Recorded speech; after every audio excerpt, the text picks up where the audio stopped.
University. And that is actually it in terms of the education that I have received. I do have 4 children, and let's just say it's all been very interesting trying to get a degree and raising the kids at the same time. Okay, fantastic. So you both have 4 kids. Why did you go to college? Whoever would like to answer the question first. And did your kids play any role in your decision to go to college? Go ahead. You want me to go first? Oh, I needed a whole life change. Being a single mother with 4 kids, what I was doing previously was just not working. And I also had aspirations of doing something different. And I just finally decided, hey, I need to go ahead and do this. And when the opportunity arose for me to return to college, I jumped in head first and just took off with it. So you started college before and then finished college later. Yeah, I started college right after high school. Went for maybe 2 or 3 semesters and then decided I wanted to do something different. So I went to technical school and became a cosmetologist. And I did that for 14 years. And I just really felt called to do more to help people. And the helping field was really where I wanted to be. So in my mid 30s, I decided to return to college with 4 kids in tow. Okay. Well, I mean, for me, it's if you had asked me this question probably some time back, I would have had a different answer than I have now. I mean, it's just one of those things to where I started, it was the thing to do. You get graduate from high school and you kind of try and find your way. And by going to college, it's sort of like that thing, that next step that you take. I didn't complete college. I just sort of was in and out of it. And then at some point, once I actually got my career going, is when I felt a little bit more calmer in my life to go back to college and complete my degree. So it's just a lot of different episodes in between that sort of starts in terms of, getting the degree finally. So you both started college right after high school. Did finances play a role in you not going all the way through right after high school, or was it just like life circumstances changed? For me, it wasn't really at the time. I don't think I thought about the financial aspect of it. I was a teen mom. I had my first child my senior year. I got pregnant my 11th grade year and went to school like for maybe a couple of weeks. And then my first child was born during my senior year. Thankfully, that didn't throw me off. I still graduated high school on time and went to school that same fall. But I don't think I was focused. I really don't. And I wasn't sure what I wanted to do with myself. And so I left the university and went to Columbus Tech and pursued cosmetology. And I think I was still trying to figure myself out is why I didn't finish. Yeah. Yeah. I mean, as much as I would love to say that it was finances, because that puts like that bow that everybody kind of thinks about in terms of how expensive college can be. But it really wasn't finances for me that really had me to sort of all these stops and starts when it comes to college. It was just life things that were going on.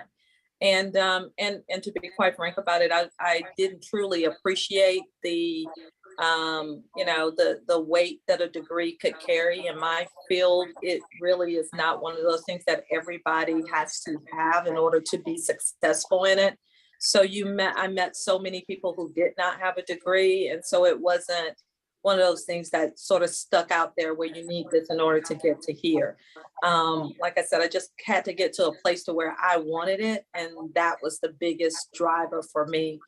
Before it was just more, this is the thing that you need to do.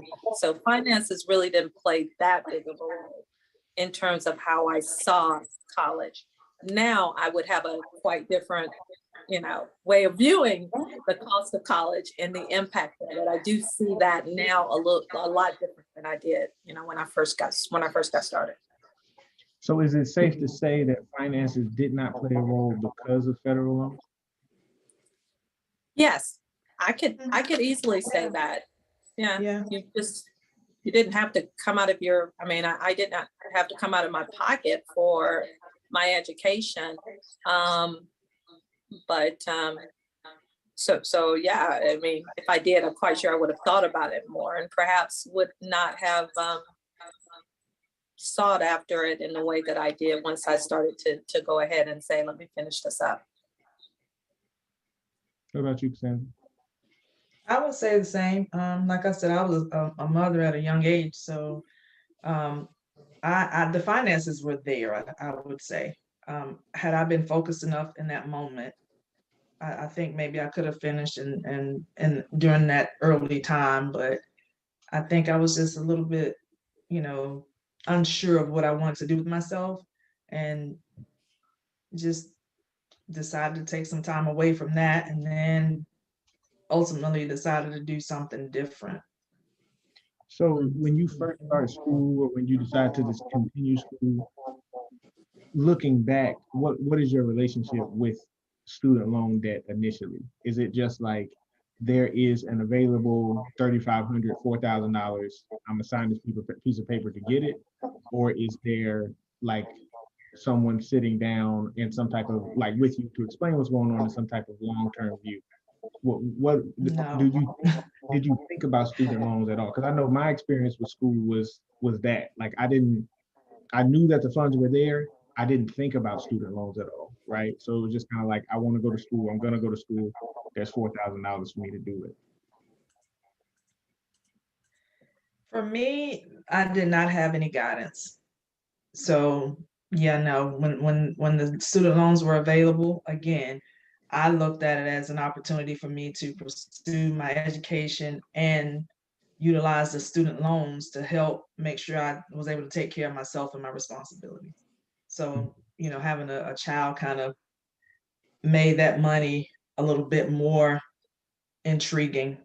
I had bills to pay because I had my own apartment. So it was, I looked at it as a way for me to go to school and still maintain my responsibilities. So, but as far as guidance on student loans, no. Hmm. I mean, Cassandra's right, because at the end of the day, I mean, I've said this before, it is the only loan to which you really don't have to have a whole lot of, you don't have to have a whole lot of things going on in order to obtain it, right? I'm a student and I want to go to school, so therefore sign here.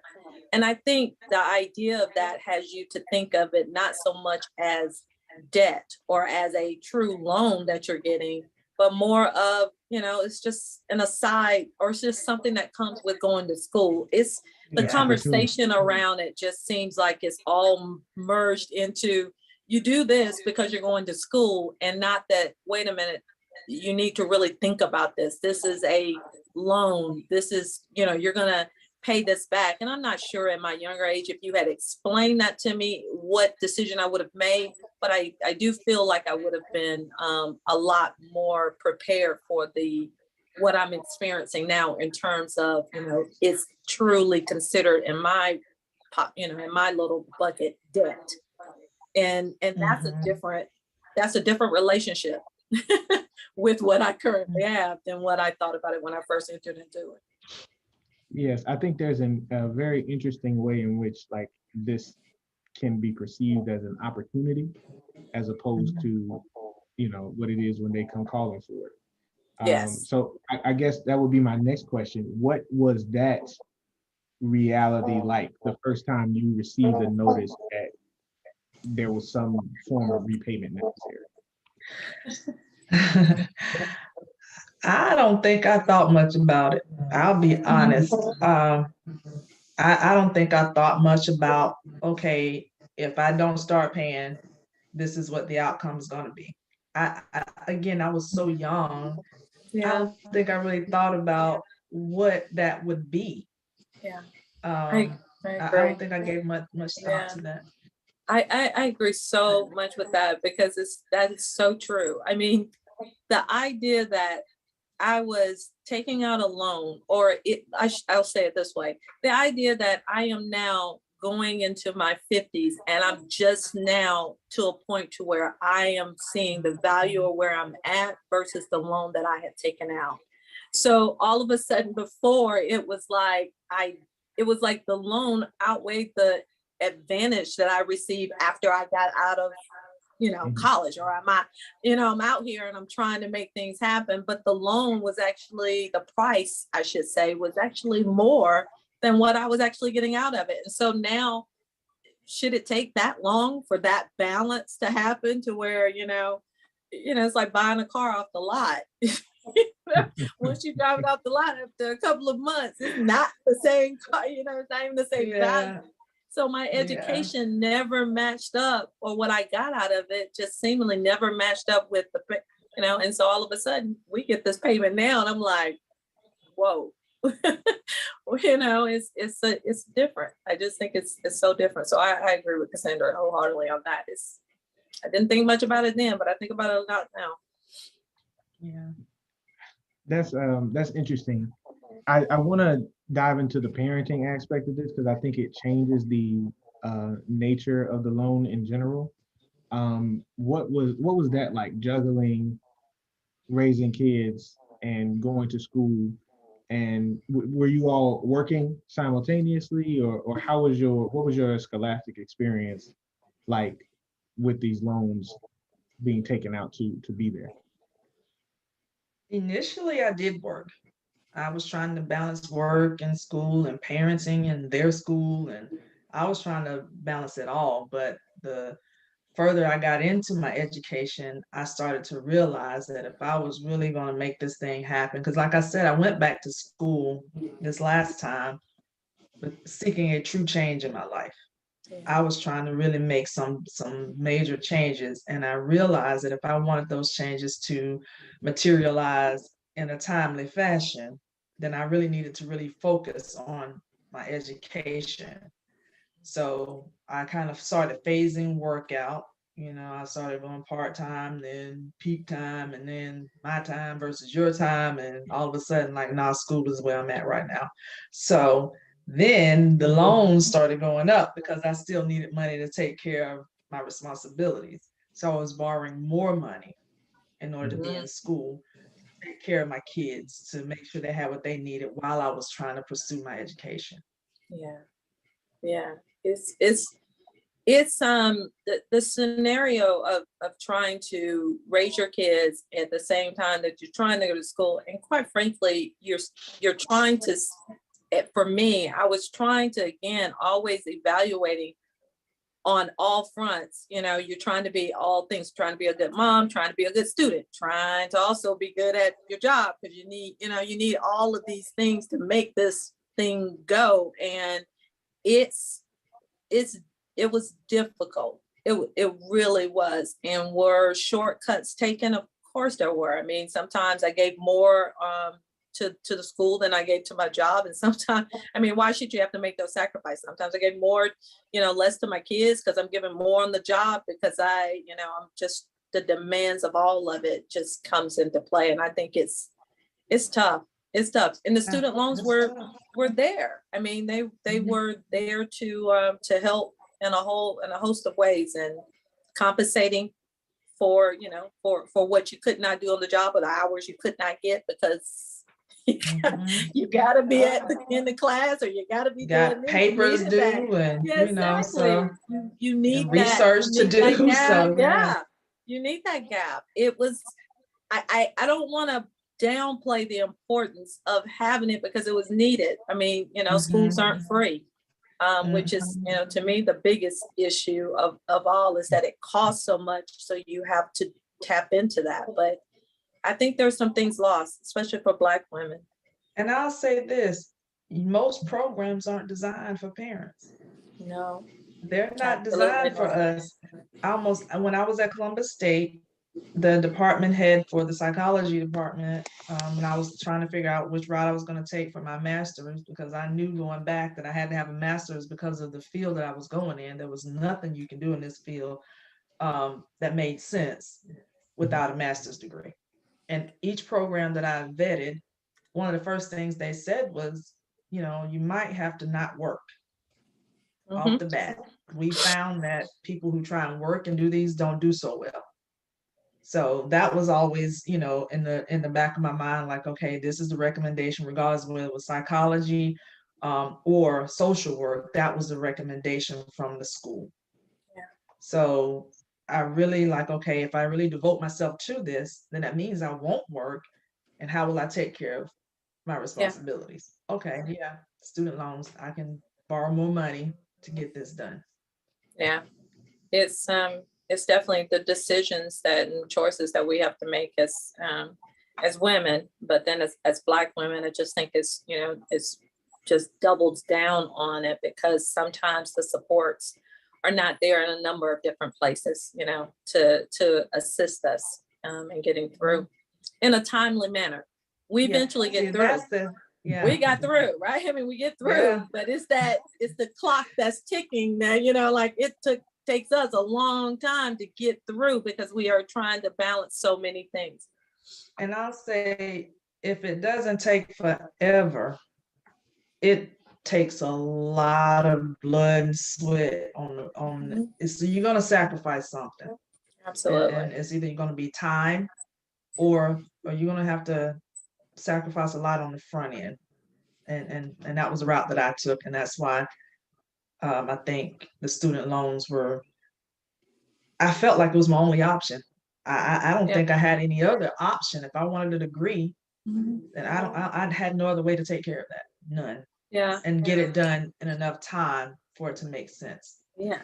And see, and I had, because internet would have different challenges, right? Where I am working with other women who are, they're white women, and they are living their life, and I won't call it their best life, but they are doing things and handling things. And I could not understand how I was so far away. It was a gap between where they were doing and what I was doing. And it wasn't the educational part that had it, but they could do that and still go to school. It was like, how is that possible, where I am trying to, manage 3 different things and trying to figure out how can I do all of these things? But, they're going on trips. I'm like, how do you do that and take care of your kids and all of this stuff and still work and still take care of business at the same time? It was an obvious gap. So it's like, you're trying to close the gap. It just took a longer time. Whereas during that time that I'm trying to do all of these things, they're doing all of those things and more. I don't sit back and, and cry over it, but it is something in which I recognize, and it actually drove me even more, but it was there, and it was obvious that I would have to do it, twice as hard. I have to go twice as long, but you get through it. To get half as much, and that was the thing. It's like you going, twice as hard, and you're not there yet. Nope, you're striving. Exactly, you're striving. But you have not arrived to where you can do this, do that, and take trips, and all these other things. It's like it's a more extensive process. It seemed for us. Yeah. It was interesting. Go ahead. No, that's an interesting to use that word again. I think that's an interesting breakdown, because the way that, like I said earlier, the way that student loan debt, and like you guys said earlier, the way student loan debt is often pitched at us is that it's an opportunity, and specifically how that looks for Black folks who are trying to make up a generational wealth gap, and also like a racial wealth gap between Black and white folks. Is that like you graduate from high school, you go to college in this kind of cookie cutter scenario. You're blessed enough to be given money from the government, and you'll get your education, and then you'll start like a decent job, making a good bit of money, and you'll just kind of pay that money back. I think we talked about this very quickly, Olivia, at one point, but there's a point in history where this was a good idea, right? Like there's a point in history where like this made sense. At a certain point, it stopped making sense. So I know, Olivia, you were saying that you're just now at the point of being like, I can see I don't want to put words in your mouth, but see the effect of this in a positive light, or that like the money you make now, it make like the borrowed money not makes complete sense, but has its trade-off. It makes me feel like I am not underperforming. And I hate to use that word, but it's the only thing that I can come up with, because when the debt is so high, and again, I never saw it, but when the debt is so high, it's like I'm not what I receive. Either I'm not utilizing it in the way that I'm supposed to, because I'm not somebody who should have that much debt. Mm-hmm. So I mean, this is Cassandra's area. I don't want to talk about the psychological impact of it, but it does. It makes you feel like, how is it that someone who has this much in student debt is here in terms of, I'll put it this way. I couldn't get that money any other way.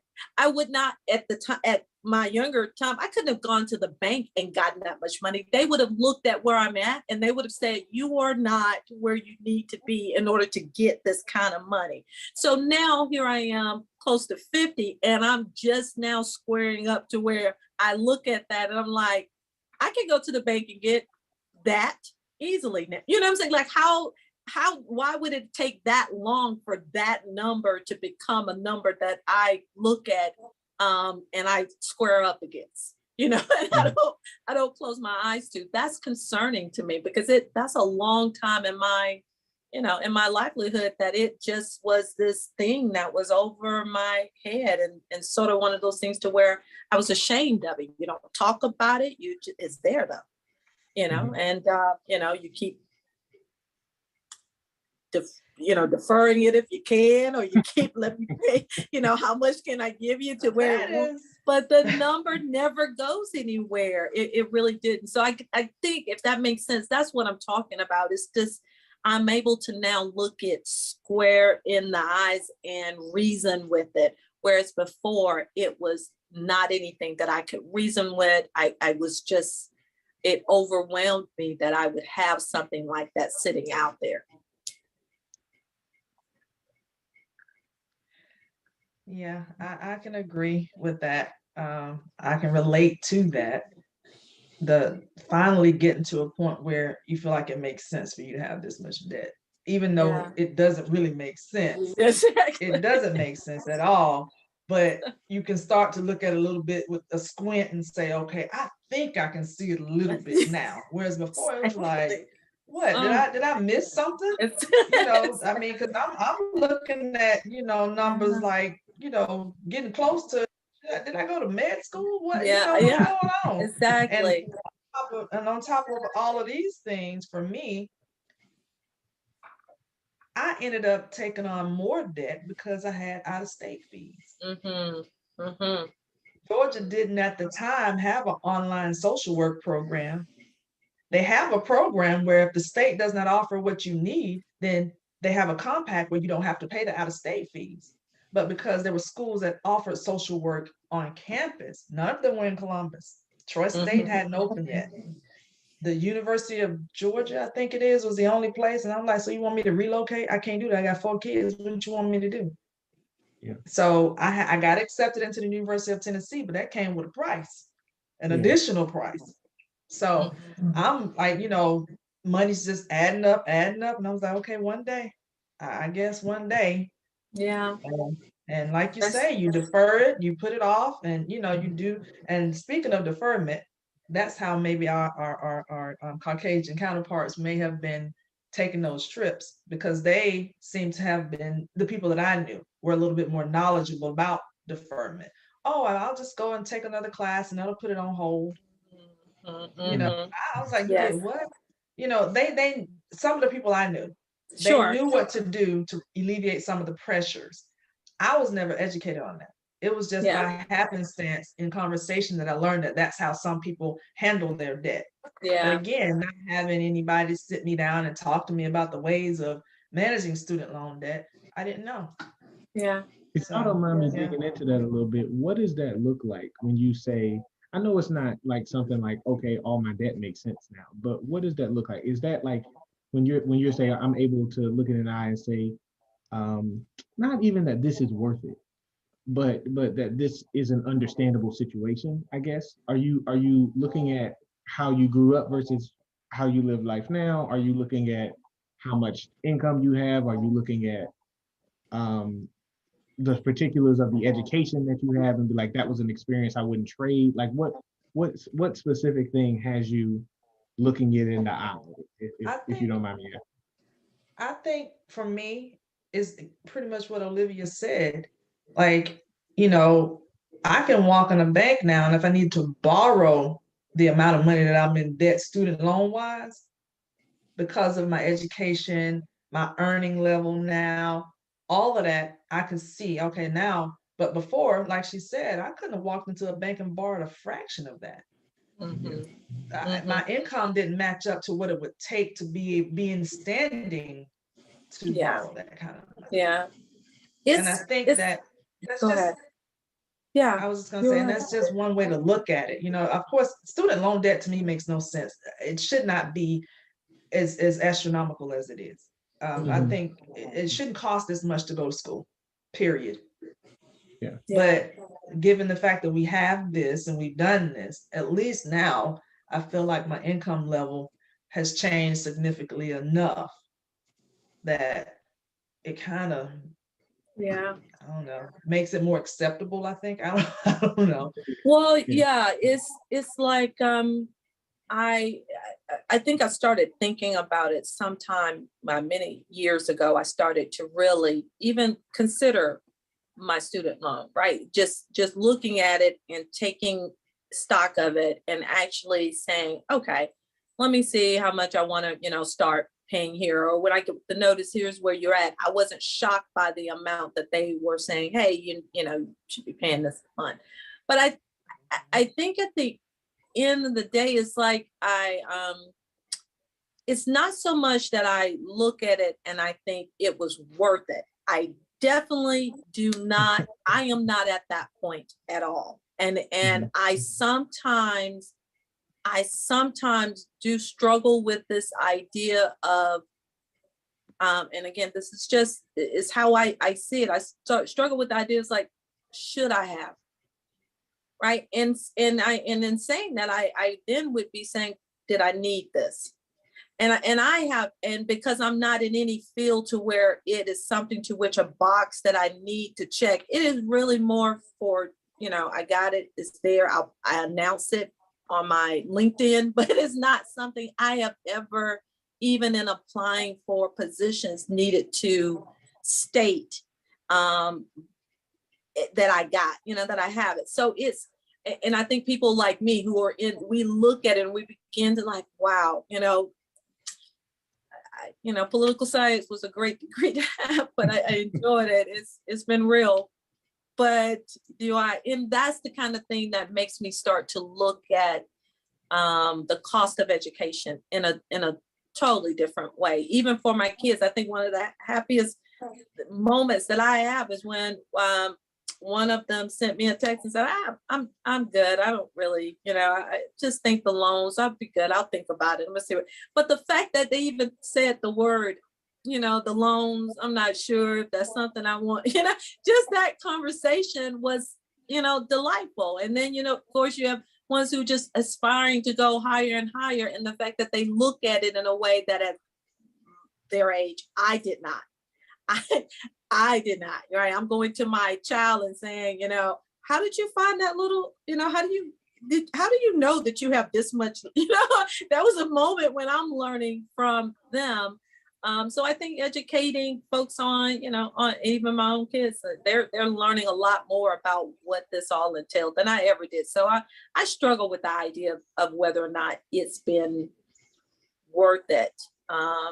Even when I look at it now, and even though I could, easily take care of it and things like that, it's just still, it's a struggle. I know. I remember we spoke about how much more money for you could have potentially cost the government if you didn't have your degree. So that should just be the reason that they don't. That They give it to me for free. Right, just give it to Yeah, you, right? I think Like, I can get with yeah, that. Yeah, exactly. because Just I have let a me get degree. this thing. Exactly. Yeah. The thing that we are now giving back to societies, the kids who are, who are in the trenches, giving more than they take. I mean, if the government could put price points on all the things that we give back, a free education would be a small thing in comparison. The cost of it should be. So I think they would actually get more by allowing it to be just that and not what they think they're going to get. I mean, I've heard people who have said, that's just student loan, that's just going to be with me all the way through. I mean, I'm taking it all the way through. I mean, I've heard people say that, and it's not, and it's, I'm not gonna, if the narrative changes, I could be one of those as well. Like, it'll go, but that's when people are saying that, that's kind of, like, it's funny, but it is like true, that it should be free. It should not cost this much. It should not. Yeah, there is no way that education should cost this much. I totally agree with that. Yeah. I know I guess that's kind of a segue talking about the cost of education. And I know you both brought up that you have kids in college or who have been in college. Did they also take out loans at any point in time? Do you know? And if they did, was that something that you encouraged? Were those things that you had conversation about? I know you spoke a lot, a little bit to it earlier, Olivia, but just to kind of get an idea, did you feel like, I understand the weight of student loans on me, I'm not going to put that on them? Did you feel like this education is important here? I need you to get it. Where would your head at? Is okay. So this is and Cassandra, I won't take long. I'll turn it over to you real quick, because this is a tales of two of how, when you have, I have 4 kids, and I know that the first 2 I raised quite different on this subject than I have in the second 2. So it's like you have the first 2 and you're learning as they're learning, and because you're young and they're with you. So I definitely wasn't like, wow, don't do that student loan. That was not the conversations I was having.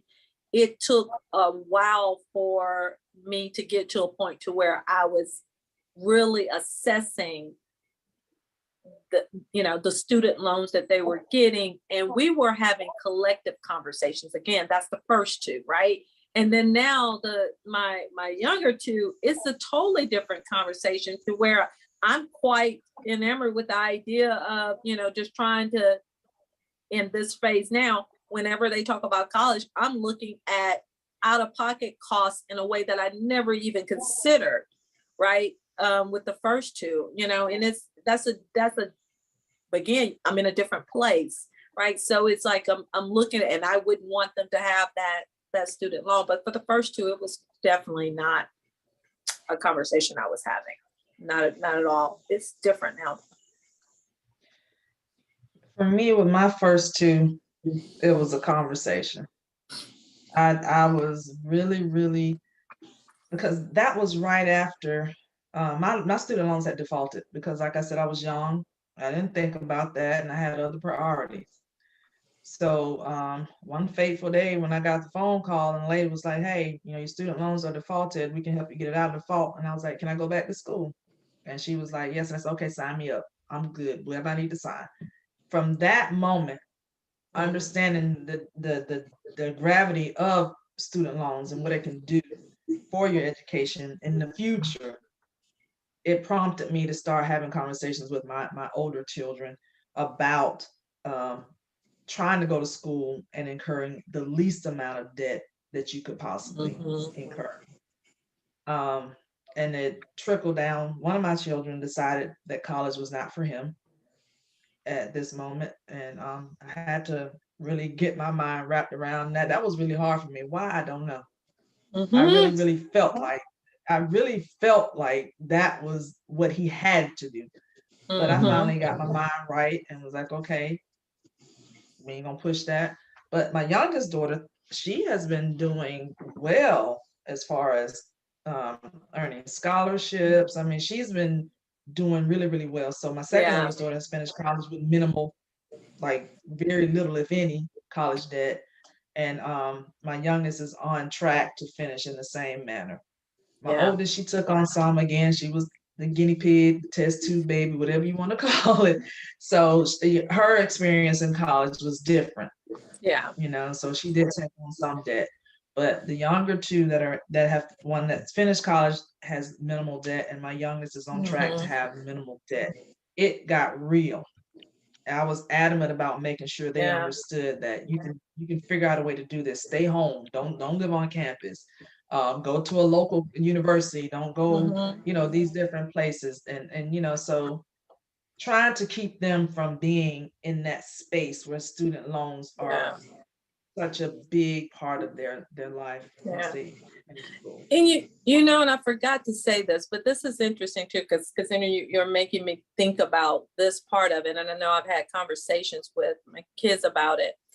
Um, the funny thing about society is that you start your household income grows, so therefore they get less. So therefore Mhm.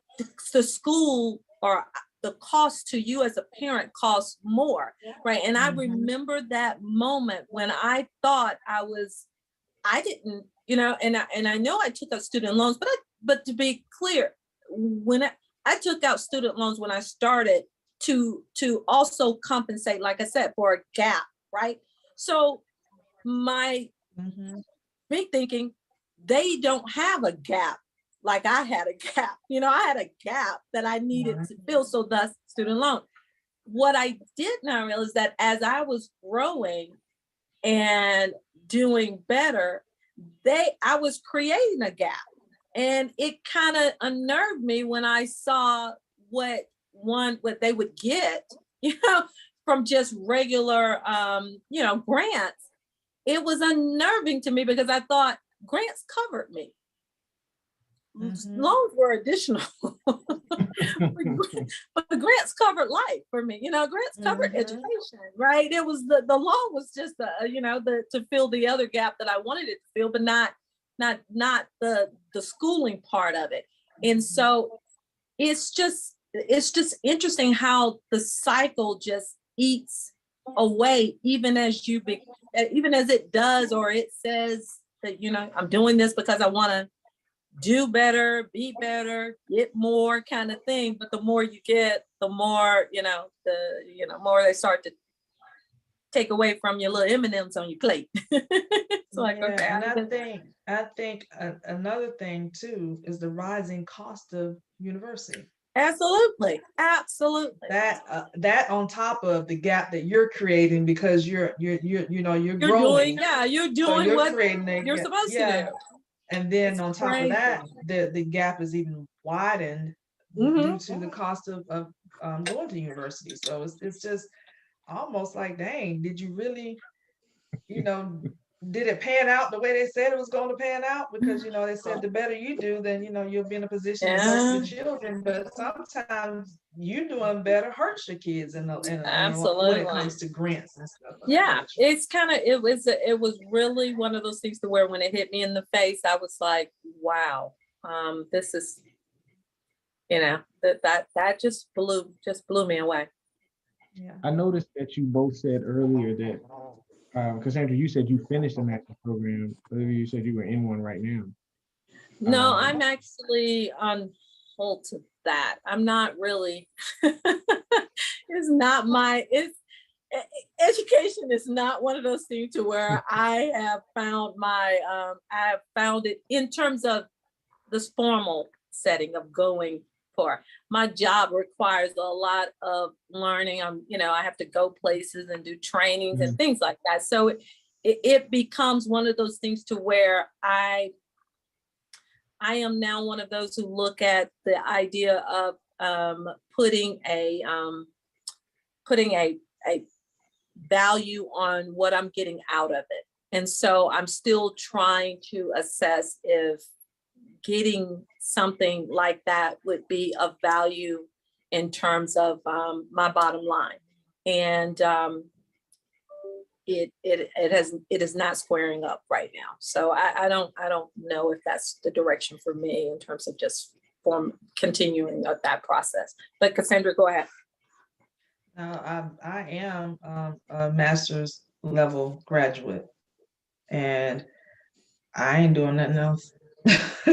I am not seeking a PhD in social work. They can keep it because it does not add to my bottom line. Mhm. It will be more money spent out, but what in my field, licensing is where it's at. And all you need to get the full level of licensing is a master's to get the clinical licensing. You don't need a PhD. So to me, it's more about, are you vain enough to really seek that title? Or are you planning to go to school and go to teach at a university? I have no plans to do that. So it just does not really fit, for me to even consider going back for any other education. It doesn't make sense to incur those debts, to pay that kind of money out of pocket. When I'm here, I've arrived. Yeah. I have arrived. So I'm not leaving to go figure something else out. Yeah, it's hard. It is very hard because you meet people, especially in my career field, because I'm in marketing and I'm in sales and I'm in an industry to where you meet various kinds and you go out and I have people sitting next to me who are, well north of 300, K in income, and they're BA in arts. And it's like, it's not, you know what I'm saying? It's like you're just talking to folks, and then you begin to say, is that something I would need to want it? And that would need to be the reason why I want it. It cannot be for any other reason at that point. And sometimes that's all you need, right? Is to define, do I really want this? And I'm grateful to be in a position to where that's my decision process, which is what, Cassandra is talking about in terms of, her PhD. It's like, it would be a matter of want and not something that's going to, hit that bottom line. We've gotten smarter. Yeah. And I literally I spend a lot of time talking. I spent a lot of time talking some of these interns, people who are really just finishing up their Masters of Education in either in social work, especially, out of going to school to get a PhD. I'm like, first of all, really research what that's going to add to you. Yeah. Please look at what it's going to add, and then determine if that's something that you really want to pursue.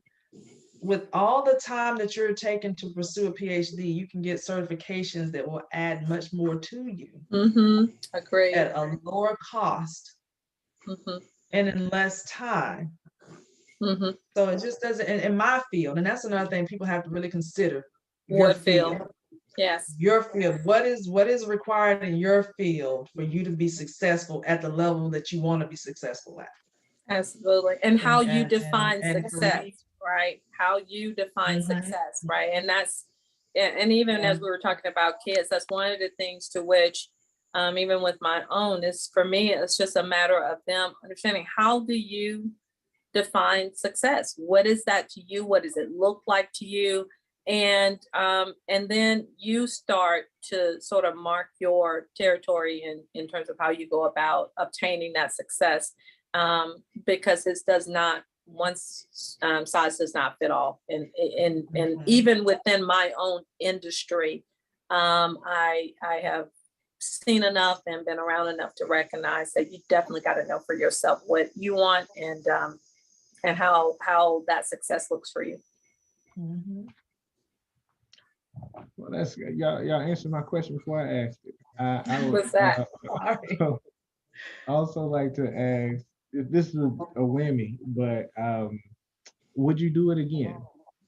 All things being considered, you have to go back in time still get this degree, still take on this debt, still be in this situation, would you do it again? For me, yes. That's hands down, yes. I really changed my station in life Mm, by getting my degree. yeah. So yeah, all things being the same. Now, if Georgia can get their life together, then I might go to a different university without all these out-of-state fees. Yeah. But yeah, all in all, yes, I would. I could easily say no. Mhm. All things being the same, I would have, if I could go back, I mean, all things being the same, meaning I would have probably made the same decisions. But if I, for some way, had a better approach to things, I would have sought after really honing in my skill set within my career field. And for that, no need for me to enter into the university system. The structure within companies that I've worked for, they have so many training programs, so many ways for you to really grow and be challenged by some, what we would call now, we have these master classes. Well, I've been to my fair share of master classes within my own industry, and the nuggets and the things that I got from there, I could easily walk into, any place now and represent and do what I need to do. So it doesn't balance out to where it's really, been something to where I can look at and say, yeah, I would do that all over again. I took so much energy and time being in a space and trying to obtain a thing that if I could bottle that up and put it where it needed to have been, I would be so much further along now than I am, and definitely not in debt. so, so there you have it. I wouldn't even be in debt, and no one. It's not something that that I even have to speak of. I have yet to be in a meeting or in an environment where I have been asked what school you went to and what degree do you have. That is a rarity for that question to be asked. I have more people who ask me what sorority I'm associated with than they are, that kind of stuff gets asked more than the actual school or education that I obtained. And I got a number that sits beside it that boggles my mind. So no, I would do it quite differently if I could. Well, my degree is often asked about because of the field I'm in. So it's Mhm. truly, it truly aligns with your field, Absolutely. whatever your field requires. That's hands down. Absolutely. It's just the way things are, Yeah. depending on the And, field you're in. yeah. And I like that. You Mhm. could go to, I mean, like I said, I go to places, I'm in conferences, I'm talking to people, and most of the questions that I get asked about have absolutely nothing to do with your formal education, but so much as, what type of understanding you have about, helping a particular practice grow their business and marketing. Those are the questions, and those are the things that I've had to be educated on, and the degree that I have doesn't lend itself to assisting in those conversations. But all the places I've been, all the things I've done, all the education that I've received from the supports that's within the company that I work for has. So it's like, it's hard to square that up with me doing it over again. I just don't. And the pressure of going to school too, because and again, as Cassandra said, it does depend on your field for sure, and everybody's got to know what's right for them. But there was always this pressure of, this whole idea of going to school because you want your kids to go to school, and then you want their kids to go to school. It's like go to school. I have met so many young folks now to where this virtual education that they are receiving now, the things that they are receiving outside of being in a classroom now is mind-boggling to me. And I interview some of these folks who are like I did a semester or two, and then I realized this is something that I was supposed to be doing, and they're going for it. And I like that. I don't tell people not to go to school, but I like the fact that kids now are making different kind of choices than what I was brought up to think one would make, right? So it's just interesting how things have changed. Mhm. Have there been any personal and financial goals that have been like set back because of the loans that you take on, because of the debt that you have?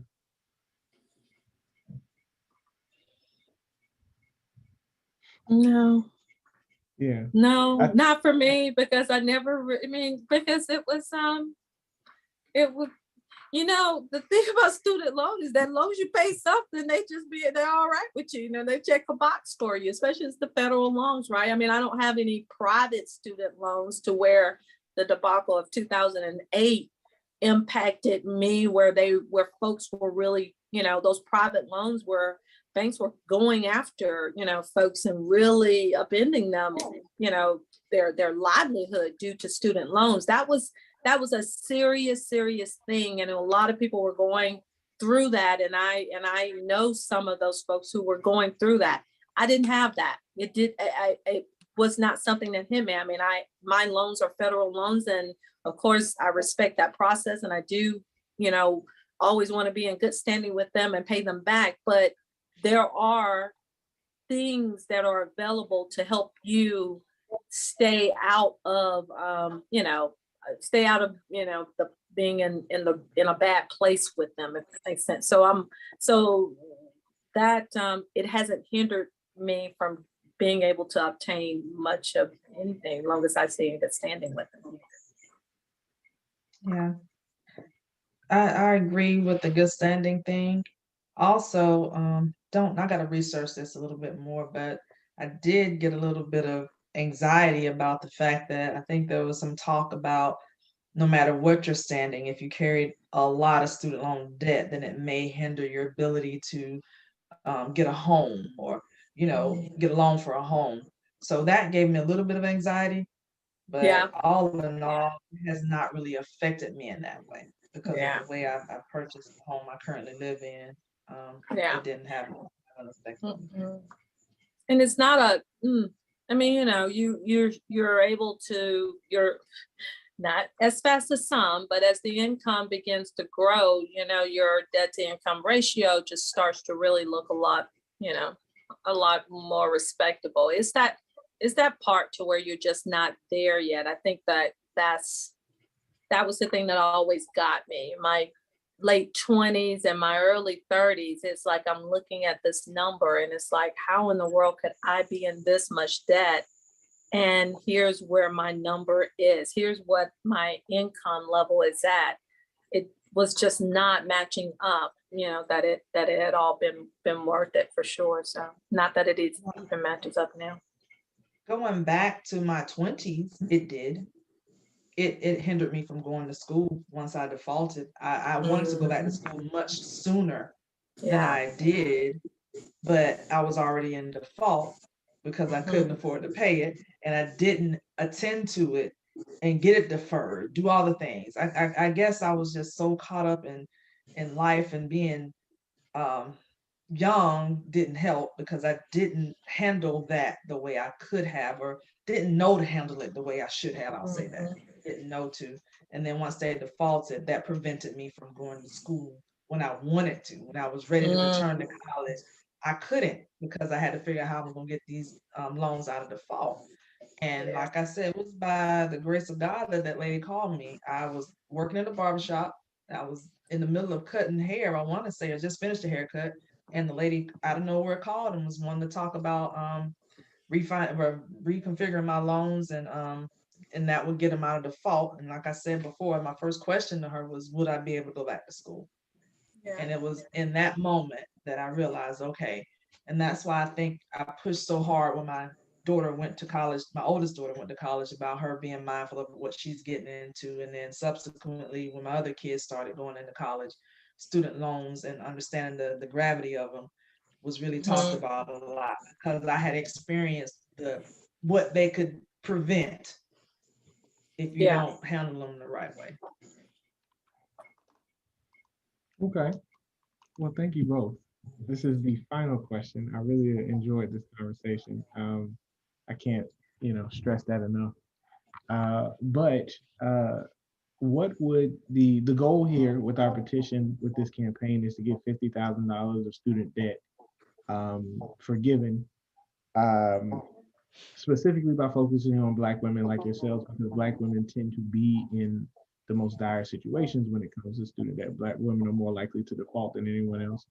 And as I said at the beginning of this conversation, Black women with children are more likely to borrow more than white parents with children. The numbers are just kind of astronomical in that way. So, what would that $50,000 worth of forgiveness? How would it change your life? What would it do for your life?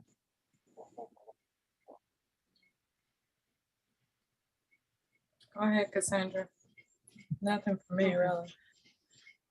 Uh, I mean, I just don't even have an as answer far as- for it. I've thought about it. And sadly, I wish it would do more.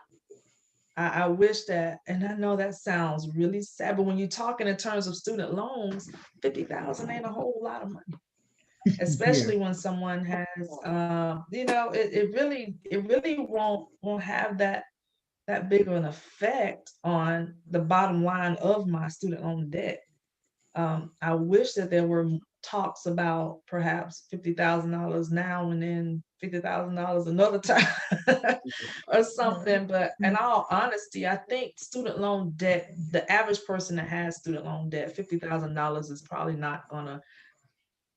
it's not going to reflect a big difference right away. It may be sometime down the road before they're able to realize the effects of that, you know. But and that's sad because that's $50,000. That's a nice little chunk of change. But sadly, in terms of student loans, it doesn't weigh as much, I would say. Yeah. So we're gonna have a lot there. I agree. I think my hope, however, is that if you times 50,000 times all the people that are end up getting hit, that number will resonate with people to say, why in the world are people in this much debt over education? It literally just doesn't make sense. I mean, from an individual level, I agree with Cassandra, and that's why I was like, I don't really have anything. I mean, the 50,000, it's like, it'll be there, but I don't even know if that'll change my monthly payment, quite frankly. But I do think that hearing that number times all the people that have student loan debt, and for this country to begin to think about it in terms of how much we're spending or how much we are placing on the backs of folks to just simply be better, right? I mean, just simply with this thought of this moment will make me better. I think, quite frankly, it'll take the pressure off of folks who in my estimation are probably, want to go to college, but, are deciding not to. But at the same time, those who, like, I now have a choice of whether or not I want to go. It's not a matter of finances. And I think that in itself helps people to make better decisions about their future when they're not doing it under that umbrella, right? So I would say that it'll be nice to have 50,000 come off of the overall number, but overall I hope it's impacts everybody, and so they can see. Yeah, and yeah. I think that's that's an incredible. I think you both have given incredible things to think about, because I think your stories are unique personally, but also generally important, because I think they'll reflect so many other people's stories. Olivia, you saying that you took on a lot of student debt and then realized that your time and energy just could have been focused somewhere else, and you would have been in a better position later.